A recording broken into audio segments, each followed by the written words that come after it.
Tragedy doesn't discriminate, and neither does nature.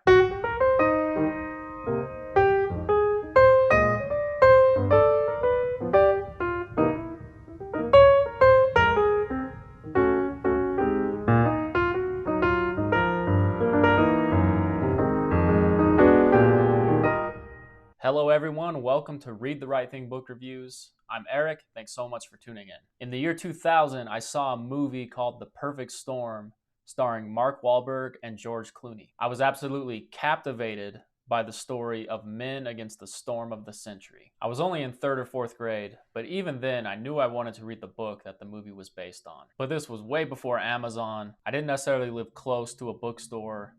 And how would I get there anyway? And my elementary school librarian just said that they didn't have it. My parents usually took us to bookstores, but I must have forgotten to get it or forgotten to look. Years went by and I never got around to it. So when I saw The Perfect Storm at this used bookstore I was browsing, I knew I had to get it. Sebastian Junger is an American journalist, author, and filmmaker. The Perfect Storm documents the tragic disappearance of the commercial fishing boat, the Andrea Gale. The boat left the town of Gloucester, Massachusetts to work the Atlantic Ocean and was caught in one of the biggest storms of the century. And I didn't learn this until after reading, but Sebastian Junger was actually in Gloucester, Massachusetts during the storm of 1991. He was working as a tree climber and badly injured his leg with a chainsaw. While healing and out of work, he had an idea to write a book about dangerous jobs. A few months later, the storm hit, and he remembers watching the massive waves from the shore of Gloucester.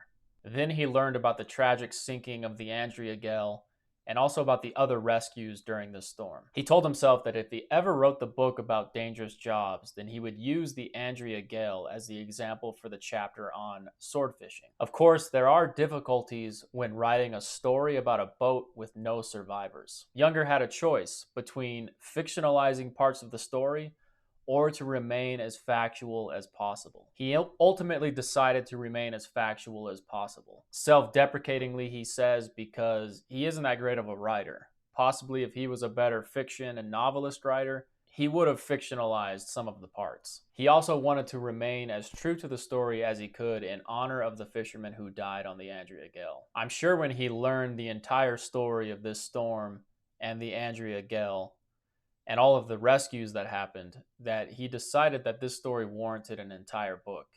And he was absolutely right. There is a history to East Coast fishing that dates back pretty much as far back as the Puritans. Gloucester was a town where the cast-off Puritans went to live. So it's always kind of been this rough and rowdy place. And men who needed money ultimately turned to fishing the dangerous waters off the shore of Massachusetts and the other states. Going back to the film and why it captivated me, I remember it had pretty amazing special effects for the time. But after reading the book, I think the book better captures the emotion and drama of the story. You get to know the fishermen, their lives, their families, and their way of life, and then go through this harrowing experience of a 100-year storm with them. You know they won't make it, and it's devastating to see the events laid out before you. The Perfect Storm is a well-researched and presented book. First, Junger establishes the people and the relationships of the fishermen. You start to care about their well-being. You know a little bit about them. But Junger also presents the history of the Gloucester fishing industry, the way storms work, the backstories of the rescue pilots and divers, and also how boats work and how they fail. I learned a lot about the process of fishing, the process of boats, and also about the process of weather systems and how they work. And all that stuff is interesting, but ultimately the most captivating part is learning and being reminded about the fragility of life. If you like nonfiction about tragedies, then definitely check out The Perfect Storm. Writing this review got me thinking about tragedy and especially true stories with tragic outcomes. Why do we as humans seek out tragic entertainment? We no doubt have an appetite for tragedy. I mean, just look at all the books and movies based on World War II, the Holocaust, natural disasters, and acts of terror. Real people suffer and die during these events, and yet we go to the movies and order popcorn, or we sit on our sofas and thumb through a book about these things. Not to mention all the true crime podcasts and stories out there. We like to feel these emotions that tragedies bring up. We enjoy conflict, of course, and tragedies are packed with real conflict, I think it also reminds us that we are fallible. Tragedy doesn't discriminate, and neither does nature. Most people do not deserve any tragic events that happens in their lives, but it still happens to the best or the worst. Most of us will never experience a 100-year storm in the middle of the Atlantic from a fishing boat. We like to read about the people who have the balls to be out there. We can put ourselves in their shoes and try to imagine what we would do and how we would act in these situations. I like to imagine I would be as brave as they were, but who knows? There's an especially harrowing part in this book where Junger tells us what happens when you sink in a fishing boat and you start to experience drowning. And this part is backed up by science and firsthand experiences from survivors. You just imagine what the fishermen on the Andrea Gale probably were experiencing. Not something anyone would want to experience.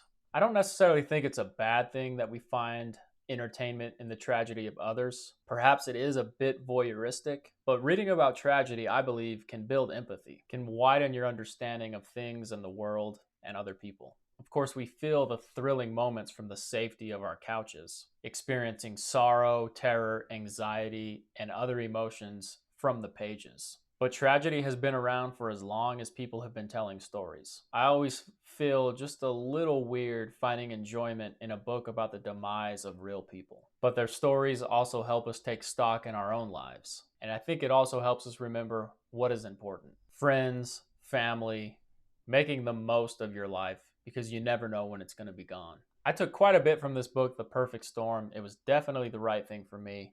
I'm glad I was able to finally read it, and it's probably better that I read it now than instead of fourth grade.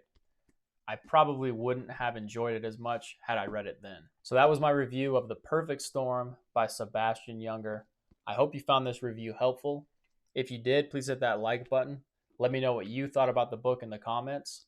Or if you know someone who would enjoy this video, please send it along to them. Once again, thanks for tuning in, and as always, read the right thing.